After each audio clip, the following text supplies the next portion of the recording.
So today I brought along the m45B, and I'm gonna try to shoot some 5-round groupings with this. Just to, was a while since I did it, so I'm not sure how well this will go. So the trick with the m45B or the Swedish K is to not fire full auto, because this one doesn't have fire selector. It's an open bolt machine gun that only fires full auto. So you have to be really fast on your trigger finger like this. Otherwise you're shooting full auto, and I'm not allowed to fire full auto, but this is only a full auto firearm, so yeah. Sucks to be me. Wish I could fire full auto, but yeah. Submachine gun at 100 meters, that's probably unsafe on full auto anyway, so yeah. So this is a travel mode. This is when the bolt, let's see if you can see this. This is when the bolt handle is stuck into the receiver. It comes out here in that hole in the receiver. So you pull it up. Now you can pull it back and lock it back in this recess. This is not safe. If you drop it, it can jump, and if it jumps, it's gonna shoot if you have a magazine in it. So yeah. So I'm gonna aim it towards the berm and put the magazine in. So this rifle is not safe in any way, or accurate in any way. I mean, safe. It's probably safe if you know how to handle it. So excuse me. Anyway, so it's not that accurate. Accuracy or point of impact will shift depending on how you hold it, or where you hold it, how you put pressure on it, and all that. So it's horrible to shoot, but it is a good firearm. So I'm gonna aim at the lower dot in the middle, and we'll see how I hit.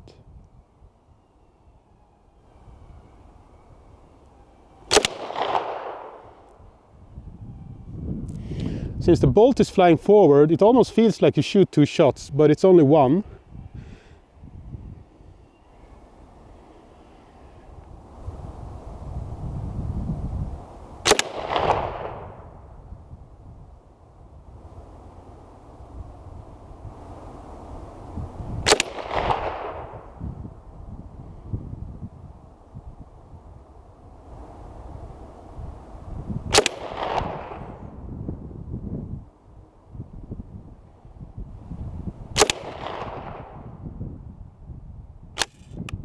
That's the last shot, I didn't count them. So yeah, this one is coming loose for me. It's just a sunscreen for the optics, because if you have shade on your rear sight leaf or the front sight post, it can change how you see them on the target when you're aiming. And yeah, small stuff like that actually matters when you shoot with open sights with an open bolt machine gun. It's a really fun way to compete in Sweden. We don't sit like this and shoot. We have 3 different shooting positions. So when we're firing laying down, laying prone, we have 5 rounds in the magazine. And the other shooting position is a kneeling position. Then we have 5 magazines with 1 round each in it for safety purposes. And then we have a standing shooting position where we also have 5 magazines with 1 round in each. So in the prone position, you have to do it like this, because you have 5 rounds in a magazine, so you can't have the finger on the trigger really long. But when you're shooting with only 1 round in a magazine, then you can squeeze the trigger and you're more accurate that way. So you have to change the entire way you shoot between shooting positions when you're shooting the Swedish K at Swedish submachine gun shooting competitions. It's very hard, and it takes a lifetime to master it. And I've seen people shooting from a standing position with only the submachine gun sling as a shooting as a support, I mean. And they have these groupings at 100 meters shooting standing with this submachine gun. It's totally ridiculous how good they are.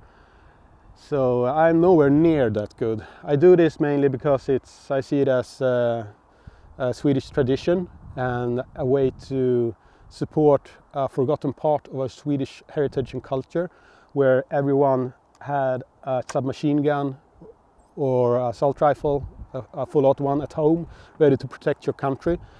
This is the last remnants of that era, and kind of wanted to stick around a few more years. Yeah. Okay, let's see if I hit anything. Okay, so the Swedish K, I try to aim here, and it's set to be about able to be hit here, around here when I aim here, because the regular targets, this is not the regular targets we use when we shoot the Swedish K. I don't have any here, so I couldn't use that, otherwise I would have had that. But anyway, those have a dot that's big, about as big as this, and when you put your sights on a dot that's black, you can't see your sights. So we aim at the bottom. If this was the black dot, we aim at the bottom 6 o'clock position of the black dot, and we're sighted in, so we hit in the middle of the black dot. So I aimed here, and my gun goes a bit to the right, so my grouping is here, these shots. So these 5 shots are my grouping, which is a very, very shitty grouping. Yeah. So that's the reason, and the reason I'm a bit to the right is because when you have the drum, the sight post is on the edge of the drum. And when you turn it, that's the way you set it to left or right. So when it turns, when you turn it up or downwards to raise and lower, you also push it right and left. So it's basically impossible to get the correct height and the correct windage on a Swedish K, but you can get at least the correct height.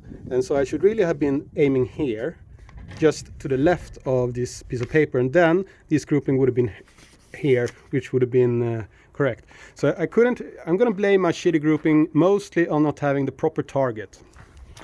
Yeah, always have your excuses ready when you're shooting, right? Especially at competitions. I try to make up as silly of an excuse as possible so I get a laugh out of my competitors, because yeah, I shoot a lot of different competitions and disciplines, so I'm shit at all of them basically. If you really want to get good, focus on one discipline. Yeah, I don't do that. I shoot because I love firearms and shooting, and I'm shit at all different kinds of shooting, especially this one, since this is so hard. So yeah, I'm gonna have to be happy with a grouping that's as big as my outstretched hand at 100 meters with a Swedish K. Okay, have a nice day everyone.